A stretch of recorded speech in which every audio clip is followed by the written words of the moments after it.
Hi అండి, welcome back to my channel. ఈరోజు నేను హోమ్ మేడ్ కాటుక ఎలా తయారు చేయాలో చూద్దాం. ఫస్ట్ అయితే నేను 3 బాదం తీసుకుని బాగా పప్పులాగా దంచేసేసాను. నా దగ్గర అయితే దూదైతే అవైలబుల్గా లేదు. పూజకి ఒత్తులు వాడతాం కదా, ఆ ఒత్తుల్లో అయితే నేను ఈ బాదం ముక్కల్ని పెట్టేసేసి నేను వీడియోలో చూస్తున్నట్టుగా ఫోల్డ్ చేసేసి దీపపు కుందులో పెట్టేశాను.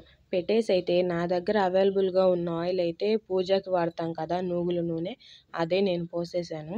పోసేసి అలానే 3 ఒత్తులు తయారు చేసుకున్నాను. 3 ఒత్తులు తయారు చేసుకుని 3 దీపపు కుందుల్లో పెట్టుకుని ఆయిల్ పోసేసాను. నేనైతే సపోర్ట్గా 3 ప్లాస్టిక్ టీ గ్లాసులు ఉంటాయి కదా, అవి పెట్టేసి వీడియోలో చూస్తున్నట్టుగా పెట్టేశాను.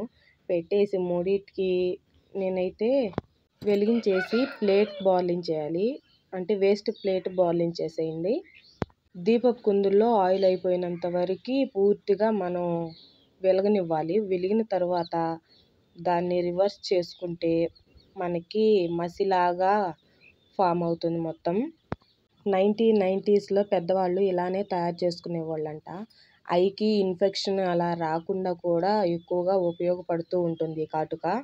ఇప్పుడైతే మార్కెట్లో దొరికే కాటుకని అందరూ యూజ్ చేస్తున్నారు. అలా కాకుండా ఇలా యూజ్ చేస్తే చిన్నపిల్లలకు కూడా మనం ఈ కాటుకని వాడుకోవచ్చు. నేనైతే ఇలా మసిలా వచ్చిన దాన్ని ఒక బౌల్లోకి తీసేసుకుని నా దగ్గర అవైలబుల్గా ఆముదం అంటారు కదా, క్యాస్టర్ ఆయిల్, అది 1/2 స్పూన్ కూడా తక్కువగా వేసేసి మొత్తం బాగా మిక్స్ చేసేసాను. అది బాగా థిక్గా లిక్విడ్ వెళ్ళే కాకుండా థిక్గా రావాలి. నాకైతే ఒక కాటుక పెట్టుకునే బాక్స్కి రెడీ అయిపోయింది. నేను చూపిస్తున్నాను చూడండి. అలా మామూలు కంటికి అయినా పెట్టుకోవచ్చు. నేనైతే వీడియోలో చూస్తున్నట్టుగా చేతికి రాసుకుని వాటర్ పోసి చూపించాను. Water proof.